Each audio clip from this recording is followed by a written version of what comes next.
Selamat sore, saya Robertus Dimas Sugroho, kelas S2A, NPM 2019-465-00043. Di sini saya mencoba untuk membahas tujuan unsur budaya dari suku Jawa. Pertama, bahasa Jawa. Banyak orang beranggapan kalau bahasa Jawa hanya sebagai bahasa ibu atau bahasa pegangan sehari masyarakat suku Jawa. Dari bahasa lisan, keadaan geografis Pulau Jawa sehingga menyebabkan perbedaan cara menyusun kata dan kalimat, sehingga muncul bermacam-macam cengkok atau dialek. Sehingga sama-sama bahasa Jawa dari satu tempat ke tempat yang lain, cengkoknya berbeda dari kasar hingga halus. Beberapa pendapat saya tentang cengkok bahasa Jawa yang baik dan halus ada dua, cengkok Surakarta dan cengkok dari Yogyakarta. Karena dari masuknya agama Hindu dulu, pengaruh dengan lahir bahasa baru yang disebut bahasa Jawa Kuna. Bahasa Jawa Kuna ini lahir karena adanya percampuran bahasa pribumi dengan bahasa Sanskerta. Adapun peradaban dari budaya-budaya lainnya seperti dari Arab, Portugis, Cina, Melayu, Belanda hingga Inggris. Ada beberapa cara yang mungkin harus diperhatikan dari kaidah-kaidah tata bahasa juga, yang harus memperhatikan siapa yang ngajak, siapa yang diajak bicara, baik kepada orang tua, anak kecil ataupun seumuran. Adapun juga bahasa tulis, yang dimana disebut atau bahasa Jawanya aksara Jawa, yang pada awalnya menciptakan aksara Jawa itu dengan istilah Den Tauhiana atau carakan. Kedua, sistem pengetahuan. Salah satu bentuk sistem pengetahuan yang ada, berkembang dan masih ada hingga saat ini adalah bentuk penanggalan atau kalender. Walaupun penggunaannya cukup rumit, tapi kalender Jawa lebih lengkap dalam menggambarkan penanggalan, karena di dalamnya berpadu dua sistem penanggalan, baik penanggalan berdasarkan sistem matahari dan juga penanggalan berdasarkan putaran bulan. Sistem kepercayaan. Ketiga, sistem kepercayaan.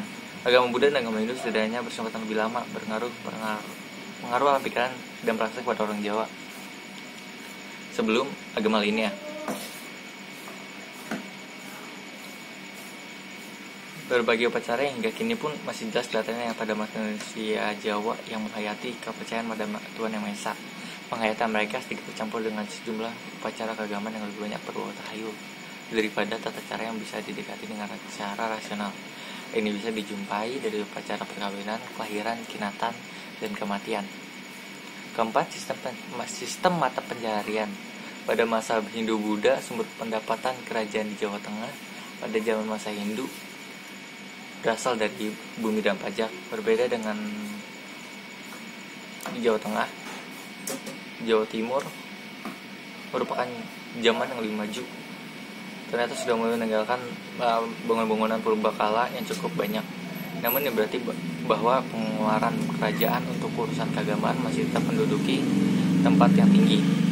Di kerajaan Jawa Timur, penghasilan yang paling pokok adalah pertanian, pajak, dan kegiatan perdagangan dengan pedagang-pedagang lain di negeri asing. Bukti-bukti dari prasasti dan karya sastra menunjukkan kalau pada masa lampau Kerajaan Majapahit membuat program berbagai macam-macam pajak yang digunakan untuk membesar pemasukan kerajaan. Kelima, sistem peralatan hidup dan teknologi.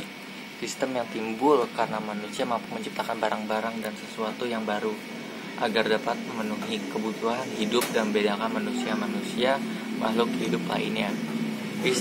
Sistem peralatan hidup dan teknologi ini terbagi menjadi tiga, yaitu sistem bangunan, transportasi, dan sistem logam.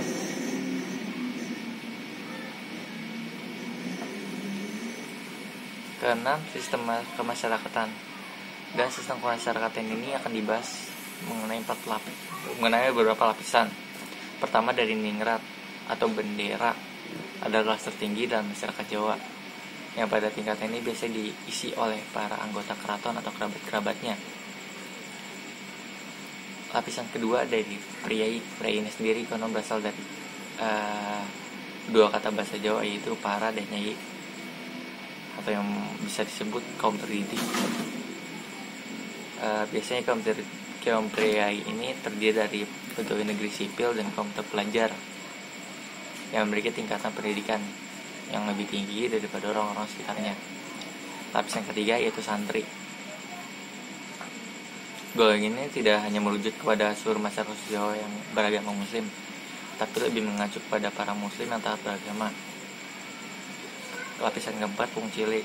Wong cilik atau golongan masyarakat biasa yang memiliki kasta terendah dalam pelapisan sosial. Biasanya masyarakat ini hidup di desa-desa dan bekerja sebagai petani atau buruh. Ketujuh, kesenian. Seni bangunan orang Jawa mengenal seni Hindu melalui Cilapasastra. Cilapasastra itu adalah buku tunjuk tentang seni bangunan. Sejak dari itu orang Jawa mulai mendirikan bangunan-bangunan seni berupa candi, stupa sebagai bangunan suci tempat beribadah agama Hindu dan Buddha. Seni pahat. Dalam agama Buddha, seni pahat patung digunakan dalam media untuk tafakur asamadi yang hubungannya dengan pemujaan terhadap dewa.